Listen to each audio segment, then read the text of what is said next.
नमस्कार, मैं प्रतिभा शर्मा हरियाणा से और आज शुरुआत करूं उससे पहले आपको कहूंगी जो हेडलाइन इस वक्त चल रही है कोरोना सिपाही के बारे में, और अगर मैं इस तरह के शब्द का इस्तेमाल करूं तो वो कुछ गलत नहीं होगा।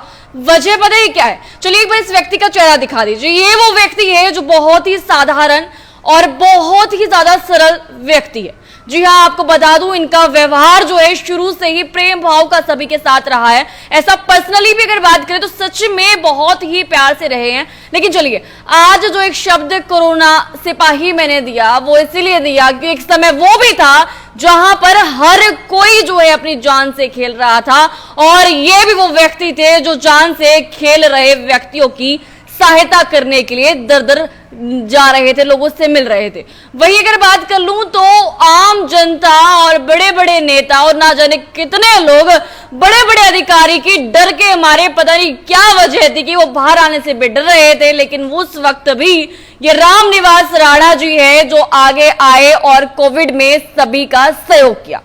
अब आप लोग सोचेंगे कि इस तरह की बातें आखिरकार मैं निकालकर आज क्यों लेकर आ रही हूं। इस तरह की बातें पहले भी तो लेकर आ सकती थी, लेकिन चलिए ये ज्यादा जरूरी रहा क्योंकि अब समय है चुनावी दौर का।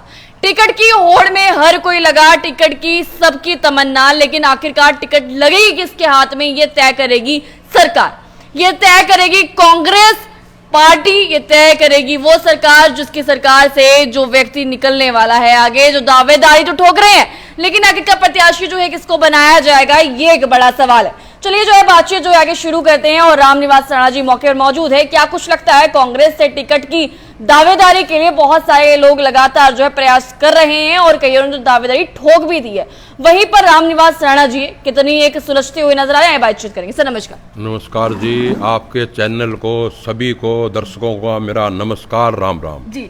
राणा साहब, बात कुछ ऐसी है, जब भी मैं किसी का इंटरव्यू लेने जाती हूँ तो शायद ही मैंने कभी किसी के बारे में कभी कुछ कहा होगा, लेकिन वही मैं पर्सनली तौर पर कहूं तो आपके व्यवहार को लेकर आम जनता भी चर्चा करती है।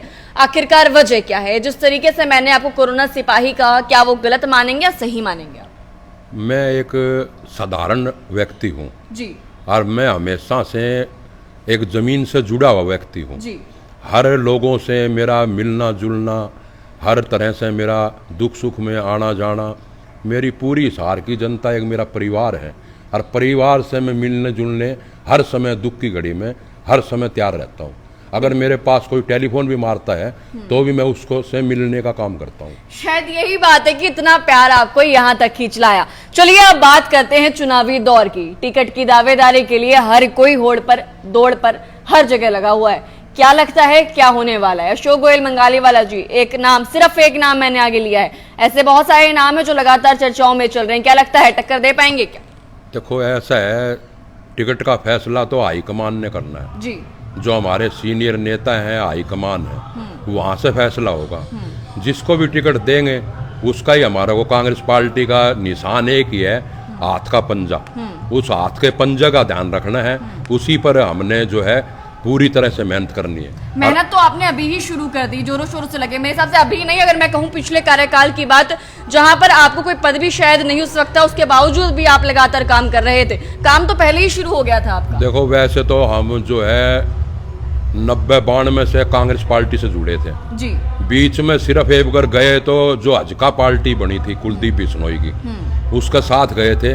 उसके बाद हम जो है दोबारा फिर कांग्रेस में विलय हो गई थी पार्टियाँ। उसके बाद जो है हमारे कुलदीप बिश्नोई जी तो भाजपा में चल गए, लेकिन मैं कांग्रेस में रुका रहा। और इसी तरह से मैंने फिर 2019 में जो है हिसार विधानसभा से कांग्रेस की टिकट मिली और उसका मैं चुनाव हिसार विधानसभा से लड़ा। क्या आपको पता है कि मैंने सिर्फ अशोक गोयल मंगालीवाला जी का नाम क्यों लिया? क्या आपको इस बारे में पता है? मैं आपको बताऊं, एक पोस्टर अभी रास्ते में आते हुए ही मैं देख रही थी, जहां पर एक तरफ रामनिवास राणा का चेहरा और साथ ही साथ उसी पोस्टर पर शैलजा जी का भी चेहरा था, और वही कुछ ही दूरी पर एक पोस्टर और देखा जहां पर अशोक गोयल मंगालीवाला जी का चेहरा था और उसी पोस्टर पर कुमारी शैलजा जी का भी चेहरा। तो कहीं ना कहीं दोनों को पूरी तरीके से सपोर्ट मिल रहा है। क्या मानते हैं, आपके पास ज्यादा सपोर्ट है या कुमारी शैलजा जी को उनको ज्यादा सपोर्ट मिल रहा है? देखो ये सपोर्ट वाली बात कुछ नहीं है, ये सिर्फ कांग्रेस पार्टी की मजबूती है। हर आदमी ये चाहता है टिकट मेरे को मिले, ये तो हाईकमान ने तय करना है। आगे हमारे जितने भी सीनियर नेता है हरियाणा के, उनने तय करना है किसको टिकट मिलेगी। जो मजबूत दिखेगा, जिसको भी टिकट देगा हमने तो सिर्फ हाथ का पंजा का निशान देखना है। हमने तो कुछ दिनों बाद सुना है कि पैदल यात्रा होने वाली है, कुमारी सैलजा जी पहुंचने वाली हैं, तो क्या उसमें आपकी अहम भूमिका रहेगी वहां पर उस वक्त? वो सारा प्रोग्राम आप मैंने खुद नहीं लिया है, ठीक है। बहन कुमारी सैलजा का जी। वो जो है 3 अगस्त को आने 3:30 बजे मोहल्ला डोगरान बाफड़ा चौक से वहां जनसभा होकर के जैसे जनसभा होगी होते ही जो है पद यात्रा गोविंदगढ़ बाजार है, आगे गांधी बूथ है, गांधी बूथ से नगोरी गेट है, नगोरी गेट से राजगुरु मार्केट है, राजगुरु मार्केट से होते हुए जो बिश्नोई मंदिर की साइड चल गए, बिश्नोई मंदिर की साइड से जो है रेडी मार्केट है, रेडी मार्केट से डोगरे मोहल्ले होते हुए और डोगरे मोहल्ले में वहीं पर बाफड़ा जो है, वैसे तो बाफड़ा चौक बोलते हैं जी। और उसको कबीर दास चौक भी बोलते हैं। उसी में आकर के वहाँ समापन होगा और वहीं जो है हमने जो है चाय पानी का प्रोग्राम सभी का किया हुआ है। दोबारा आते ही वहाँ चाय पानी का प्रोग्राम होगा। अच्छा, मुझे एक बात बताइए, इसको करने के पीछे का मकसद क्या है? क्या आप टिकट की होड़ में इसीलिए उन्हें बुला रहे हैं? ये हर जगह अपने अपने लेवल पे जिस तरह बहन जी है सैलजा जी सरसा में भी कर रही है, अपने जो है बरवाड़ा में भी कर रही है, इसी तरह मैंने भी 3 अगस्त का जो समय लिया है वो डोर का लिया है। उसमें जो है पद यात्रा है, पैदल यात्रा है। उसमें जो है युवाओं से, दुकानदारों से, गरीब व्यापारियों से, हर रेडी वालों से, मजदूरों से, हर से हमारी बहन कुमारी सैलजा मुलाकात करेगी, उनका विचार सुनेगी, उनकी दुख सुख की जो बातें हैं सुनकर उस पर गौर करेगी। तो बहन कुमारी सैलजा जो है ये सारी बातें सुन करके उसको गहराई से लेकर के आगे आने वाली सरकार में उनका काम करने का काम करेगी। क्या इन सब बातों से और उनके यहाँ पर आने से फर्क नजर आएगा? आम जनता के बीच अवेयरनेस नजर आएगी क्या? देखो, सीनियर नेता बहन कुमारी सैलजा जी है, CWC की मेंबर है, अभी सरसा से लोकसभा की सांसद है और कितने तादाद में भारी वोटों से विजय हुई है। कोई छोटी बात नहीं है, भारी बहुमत से जीतती है, जो 3.25 लाख वोटों से जीत हुई है, कोई छोटी चीज नहीं है। और फिर पूर्व में प्रदेश अध्यक्ष रह चुकी है हरियाणा की, तो कोई छोटी चीज थोड़ी है। सीनियर नेताओं में आती है, सेंट्रल लेवल के नेताओं में आती है, हरियाणा प्रदेश के सीनियर नेताओं में आती है। तो बहन कुमारी सैलजा जी आज के समय कोई छोटी चीज नहीं है। चलिए अभी की बात कर ले तो आम जनता आपसे क्या एक्सपेक्टेशंस रखे कि आप आने वाले समय में अगर आपको आगे लाया जाता है, टिकट आपको मिल जाती है, जीत भी अगर आप जाते हैं, तो उसके बाद आम जनता के लिए आप क्या करेंगे? आम जनता के लिए हमारे जो हिसार शहर में है, जो अब इस समय जो विधायक है और जो मंत्री भी बना हुआ है, उसने जो है जो अपने मेन सड़कें हैं और जो हाईवे हैं उन पर रंग बिरंगी लाइटें लगा दी गई, जो फुहारे हैं उनको ऊपर फुहारे चला दिए गए। लेकिन शहर के अंदर कहीं भी जा करके उसने ये नहीं देखा भाई आज शहर के अंदर गलियों में क्या हाल है। कोई सड़क नहीं है, सीवरेज का पानी ब्लॉक है, सीवरेज का पानी सड़कों पर इस तरह से बह रहा है जिस तरह से जो नहर चल रही है। जी, आज हर पूरा हिसार शहर परेशान है सीवरेज से, और पानी का जो सप्लाई आ रही है घरों में वो सीवरेज का गंदा पानी मिल करके लोगों को घरों तक पहुंच रहा है। और लोग जो है हमारी हिसार की जनता जो है सीवरेज का पानी पीने का काम कर रही है। अभी की बात कर लूं तो कल या परसों की ही बात है, मैं खुद इस तरह की अवस्था देखकर आई और आपको लाइव भी दिखाया था। चलिए मुझे एक बात बताइए, अभी जो टाउन पार्क का निर्माण है, आपने इतनी सारी चीजें गिनाई है, तो टाउन पार्क का जो निर्माण है उसको आप सही मानते हैं या आपको लगता है कि उसकी जगह कोई काम कर दिया जाता तो वो शायद अच्छा रहता है? ये टाउन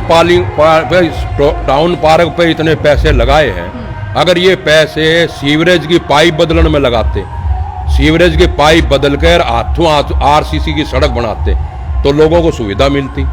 पार्क तो पहले भी बहुत बढ़िया था वो। आप मानते हैं कि टाउन पार्क का जो काम है वो सही नहीं किया करके इसकी जगह आम जनता की जो परेशानियां हैं उसको देखना चाहिए? मैं ये नहीं कहता, आम जनता कह रही है। अगर ये पैसे शहर के बीच में जो आम जनता परेशान है सीवरेज से, अगर उसमें लगाते और गैल RCC की सड़क बनाते, इतने पैसे में तो आधा शहर जो है सही हो जाता। तो आपको ये चीज अच्छी नहीं लग रही क्या? वहां पर इतना सारा विकास हो रहा है, नई चीजें देखने को मिलेगी, सारे शहर में खूबसूरती का एक नजारा जो है अलग सा दिखेगा। वही कमल गुप्ता जी इंदौर बनाने की बात करते थे, तो शायद कहीं ना कहीं एक जो है स्टेप आगे बढ़ रहे हैं, क्या वो सही नहीं लगा आपको? हमारे विधायक को तो सिर्फ एयरपोर्ट दिख रहा है, एयरपोर्ट से जहाज उड़ाएंगे। प्रधानमंत्री जी आने वाले हैं, सुना है कि एयरपोर्ट का जो लास्ट बार इनका जो उद्घाटन होने वाला है उसमें प्रधानमंत्री जी आएंगे। गरीब आदमी का एयरपोर्ट काम नहीं आना।